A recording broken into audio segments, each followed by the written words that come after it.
ഇവൻ പറയുന്ന അടുത്തത് ഈ കുറ്റം പറയുന്നവരാരും മറ്റേ മൃണാളിൻ്റെ ഹോട്ടലിൽ ചെന്നിട്ടില്ല എന്നാണ്. ഇവനെങ്ങനെ പറയാൻ പറ്റും?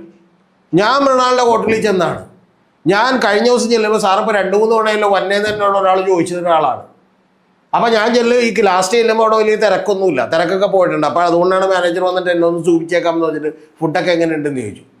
കാരണം അതിന് മുമ്പത്തെ തവണ ഞാൻ ചെല്ലുമ്പോൾ അവിടെ AC വിട്ട് വർക്കിംഗ് അല്ല, ഞാനിരുന്ന് വിയർത്ത് കുളിച്ചാണ്. ഇവൻ പറയുന്നത് AC-യിലിരുന്ന് ചമ്മന്തിയും മറ്റേ ഇതും കിട്ടും എന്നൊക്കെ ഉള്ളതാണ് ഇവൻ പറയണത്. അതൊക്കെ ഇവൻ്റെ കാര്യം, ഇവൻ എങ്ങനെ വേണമെങ്കിലും എന്ത് ചെയ്തു ഞണ്ണിക്കോ, ഞങ്ങൾക്ക് കുഴപ്പമില്ല. ഇവൻ്റെ ഭാഷയിൽ പറഞ്ഞു. ഇവൻ പറയുന്നത് ഇവന് ചോറ് ഡ്രൈ ആയിട്ടാണ് കഴിക്കാൻ താല്പര്യം, സാമ്പാർ എന്ന് പറയുന്നത് ഇവന് വിരോധമാണ് എന്നാണ് പറയുന്നത്. സാമ്പാർ ഇവരെ പിടിച്ച് കടിച്ചെന്നാണ് എനിക്ക് തോന്നുന്നത്, എനിക്കറിയില്ല. മനസ്സിലായ? പിന്നെ അതിൻ്റെ കൂടി ഇവൻ ചെറിയൊരു പ്രമോഷൻ കൂടി തിരികെ കയറ്റിയിട്ടുണ്ട് വളരെ ബുദ്ധിപരമായി. അതായത് തേങ്ങാപ്പാൽ ഒഴിച്ചിട്ടുള്ള സാമ്പാർ ആണെങ്കിൽ എനിക്ക് കുഴപ്പമില്ല എന്ന് പറഞ്ഞാൽ മൃണാളിൻ്റെ അവിടെ അതാണെന്നാണ് മൃണാൾ പറഞ്ഞേക്കണം. മനസ്സിലായ? അപ്പം അത്തരത്തിലുള്ള എന്ത് ചെയ്തോ മറ്റേ പിന്നെ ജ്യൂസിന് സ്ട്രോ എന്തിനാടാ എന്നാണ് ചോദിക്കുന്നത്.